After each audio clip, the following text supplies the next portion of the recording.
Welcome to our YouTube channel dedicated to military affairs in Ukraine. Explore the latest updates, in-depth analysis, and captivating stories about the Ukrainian armed forces. Don't forget to subscribe and hit the like button to support our channel. Join our YouTube channel to delve into the world of Ukrainian military. From exclusive interviews with military experts to on-the-ground coverage of defense events, we bring you comprehensive insights. Subscribe and show your support by liking our videos. Looking for an authoritative source on military matters in Ukraine?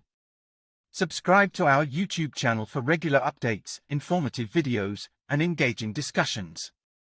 Hit the subscribe and like buttons to stay connected with the latest in Ukrainian military affairs. Good morning, or good afternoon, depending on where you're watching. Welcome to episode 32 of the Scott Ritter Show. I've been on a month-long hiatus. I think people were probably aware of the fact that from April 30th until May 25th of last month, I was in Russia, visiting Russia, a 12-city tour over the course of 26 days. I was there to promote my book, Disarmament: The Time of Perestroika. It was published in Russia. The title is Disarmament Race, published by Komsomolskaya Pravda. And it was a very successful tour in that regard. But I think even a more important aspect of the tour was an opportunity for me to see Russia firsthand. The last time I had visited Russia was in 1991. And it was the Soviet Union at that time. So to see Russia, modern Russia, to interact with the Russian people was in a way a continuation of what we've been trying to accomplish on this show, an opportunity to speak with Russians, to get a Russian perspective and share it with the American people. So that's what I did for 26 days. I met with Russians from Novosibirsk, Irkutsk, St. Petersburg, Moscow, Ekaterinburg, Kazan, Grozny, Sevastopol, Izhevsk, Vodkinsk, and other destinations. And we spoke. We had very open conversations about the state of play of what Russia's like today, what the Russian soul is, Russian history, culture, and the future of U.S.-American relations. It was an extraordinary visit, an extraordinary opportunity. I'm still trying to absorb the lessons of this visit, which were many. But I can say this. If I were to issue Russia a report card today, they would be getting primarily A's across the board, especially given the fact that Russia is a nation that has been subjected to the most severe economic sanctions in modern history. Russia is a nation at war, not just against Ukraine, but the collective West. And the challenges that these two realities have placed on the Russian people, the Russian nation, are immense. And some would say are too big for a nation like Russia to handle. But my report card is that Russia is handling it. The Russian economy is thriving. In many ways, it's stronger than it's ever been, thanks to the sanctions that the United States has placed on Russia and the changes Russia had to make in their economic, in the ways that they pursued the economic. Every city I visited, there was massive construction taking place. There is investment taking place in Russia from abroad, but more importantly, from within. Money that used to flee Russia is now being retained in Russia and being reinvested in Russia. So Russia seems to be a nation that's doing well economically, far better than the West would like it to be. I've also seen a nation united behind their government, behind their nation. The Russia I saw is a very patriotic nation, people rallying to the cause of Russia. And this cause is real. It's a cause that has been, as I said, placed in existential risk by a conflict being waged not by Ukraine, but the collective West that seeks the strategic defeat of Russia. And I think what we see is a Russian nation determined not to allow that to happen, and not just to avoid defeat, but to emerge victorious. And how we define victory, how Russia defines victory, is yet to be seen. But Russia is on the path toward victory. Now, today, this optimism might be clouded by things that are happening. People will say, well, wait a minute.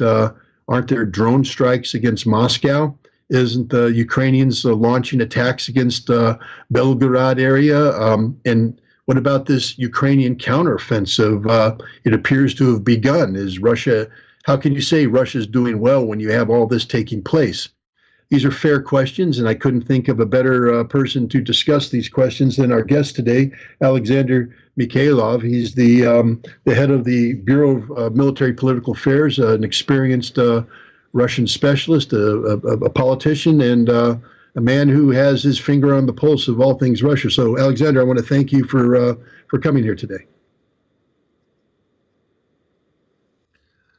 Thank you a lot for great words, Scott, that you have said about our country.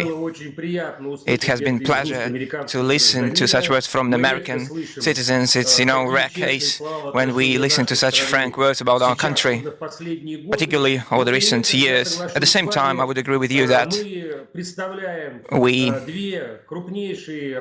represent two biggest missile and nuclear powers in the strategic dialogue, which has been the case over the last couple of decades, provided for at least certainty on our planet. And the people, not only the citizens of both our countries, but the citizens of other dozens of states, were not afraid to be awakened by a nuclear Armageddon. Right now, the situation is, and that's the social networks demonstrate, and the people demonstrate, voting for the peace between the East and the West, which will give only the positive and benefits to all the stakeholders in this dialogue.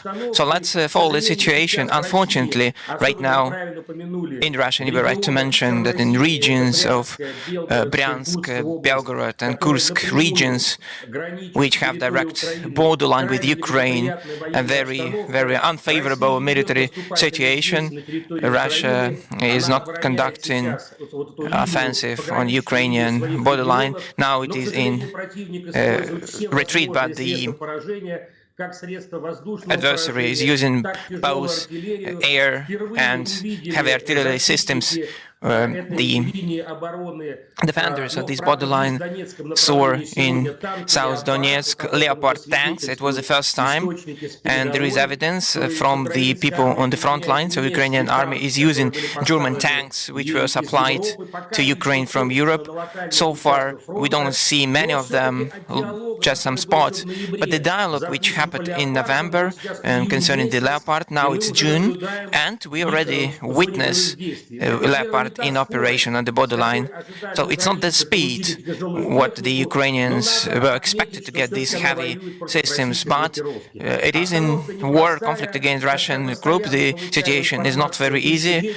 I'm constantly getting information from Shebek in the Belgorod region and from different spots on the borderline and on the front line in Kherson region, in South Donetsk region, in Makiivka in Donetsk region. There is still shelling going on. So we're following the situation, Scott. No, it's war is, the people speak of the fog of war. We hear that in everybody, and especially early on in something, there's a lot of information out there, a lot of uncertainty, a lot of, in some cases, concern, even fear about what's transpiring. But I think we can agree that, as you indicated, the initial discussions about the Leopard began last October, November, and they're just now appearing on the battlefield. So I think we can agree that none of this has taken the Russian government or the Russian military by surprise, that this is something that has been anticipated. And while the Ukrainians can achieve localized surprise, localized success, that strategically, Russia should be in a position to absorb the Ukrainian blows and retain its a superior military posture on the battlefield. Do you share my optimism, or do you have reason to believe otherwise? I do believe that right now the Ukrainian forces need to demonstrate not only the determination or military success, but they need to report to Washington, to the Brussels, to London for the billion of US dollars and euros spent not on the economy of the Ukraine, but in military machine of Ukraine. Of course, people in the street got nothing. They got armory, weapons, and the weapons which is used not only against the adversary and the peaceful civilians of the Ukrainians, just citizens, are the hostage of the Ukrainian regime, which allow the West countries to pump this area with the weapons and to give all the support, the political support to those activities that Ukraine is conducting against Russian borders. I would like to reiterate that according to the Russian doctrine, when our sovereign territory is attacked, Russia has a right to use all the military capabilities possible, including the strategic nuclear weapons. Ukraine is acting on a thin line, and there is a propaganda that the Russian Liberation Army is penetrating the Russian territory, and we see even the mercenaries from Poland, from the Europe, and Ukrainian reserve troops, which are deployed there, and they are shelling and they take their hit squads inside the Russian territory. But in foreign policy and what we see in the West mass media, they are talking about kind of guerrilla liberation army or movement. It's nonsense. It's a very dangerous play. Those people who take control of that are walking on a thin line, on a thin ice, because, you know, if there is a big attack on Russian territory, there's going to be all the military means necessary. Probably that's what the Washington needs, because Europe doesn't need it at all. If there is a stake on a long-term campaign to defeat Russia, I can understand that, but I don't understand why these European countries need that. If there is a nuclear cloud, it's going to move towards Europe, and this territory cannot support life. So why is this escalation happening? It's one thing when Russia is liberating 4 regions in Donbass, included in the Russian territory, and there is a military conflict, but there is a territory of Russia which has always been the Russian territory, even before the collapse of the USSR, even during the Tsar, the monarchy time of Russian Empire, that was sovereign part of Russia. And now, what it can end up in a big campaign against Ukraine, or these decision-making centers attack from Russia, or a serious escalation at the level of the against the collective West, or what is going to happen? I believe that the parties supporting this attack against Belgorod region are there, playing with fire. It's a very dangerous case. So we need to differentiate between the military action on Donbass region and attempts to shell Russian territory using foreign mercenaries and foreign arms. What do Poles have to do with the Belgorod region? What do they have that? But they have their broadcast, this Polish broadcast, and they demonstrate a direct involvement in the military conflict against Russian citizens, as they killed and injured, wounded people of Belgorod rural areas have nothing to do with the war conflict in Ukraine. It's a very dangerous case. We need to get back to our sense. European leaders need to get back to their sense, to remember Ukrainian regime, to read the doctrine of Russian security. All the threats and risks are stipulated quite clearly. The Europe and America providing all the capabilities, fuel, material support of the Ukrainian army. So we will have to bomb and attack this borderline of Ukraine and Europe if the escalation doesn't stop. Well, this is you bring up an interesting point. To what end is this conflict being waged? If you listen to Victoria Nuland, if you listen to Tony Blinken, the Secretary of State, Jake Sullivan, and even people like Borrell and van der Leyen in Europe. It appears that this Ukrainian counteroffensive is designed to break the spirit of Russia, to drive Russia to accept a negotiated conclusion to this conflict that is to the advantage of Ukraine. So the idea is that they're putting all of their eggs in one basket, so to speak, this counteroffensive, the attack against Belgrade. It's not just to shape the battlefield militarily, but to shape it politically, to achieve a political result in Russia, to break the spirit of the Russian people and bring down the Russian government. Does this have any chance of success? You perceive any weakness on the part of Russia where, Ukrainian counteroffensive can compel Russia to agree to a negotiation of this conflict in ways that would require Russia, for instance, to give up Donetsk, Lugansk, Kherson, Zaporizhia? Or is this just wishful thinking on the part of the Ukrainians and their Western supporters?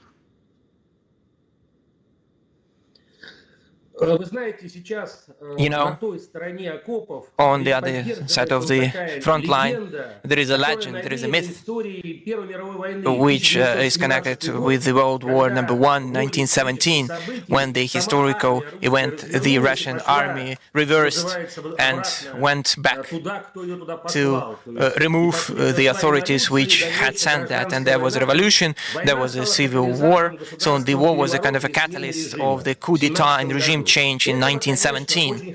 Of course, that's what the Ukrainians, the leaders in Ukraine want, and the decision-making centers of the West, collective West want, for such. It's not quite clear. There needs to be a panic, forcing people to go outside and to effect a coup d'etat. But it will not be the case. You have visited Russia, and you have seen the patriotic society of Russia. Of course, we do have our own people oriented at the West. From 1 to 2 million people have left Russia after the beginning of the special military operation. But Russia hasn't diminished, it hasn't weakened. From a perspective in our society, it's much cleaner. There is a kind of collective determination to win. And our victory is not over anything. The victory of Russia is to give an opportunity to the Russian-speaking people to live in their homeland and in good interaction with their neighbors. To be honest, I do remember 1990s, and I don't understand how European leaders could agree to be a weapon in the hands of the Washington. Let's be honest, they are not sovereign in their political decisions, and they transferred the agenda to the hands of the elite, which can be seen right now in the White House in Washington. I don't understand the interest of Washington, since Washington is a hegemonic state and it wants to still dominate the world. And even Europe can be regarded as adversary in the economic field. So the war in Ukraine allows, kneeling down the European competitors and to bring great benefit from that. At the same time, the European leaders themselves need to explain to Washington that they have the right to say a word and that we have to live with this crazy neighbor, a country full of weapons, a big outflow of people from Ukraine. There is a big criminalization in Ukraine. There is no rule of law. It is absolutely corrupted state where the rule of law doesn't operate, where absolutely different internal forces are in action, both by Zelensky and other internal actors. Ukraine is governed by oligarchs, the capitalists who govern the internal political situation quite manually.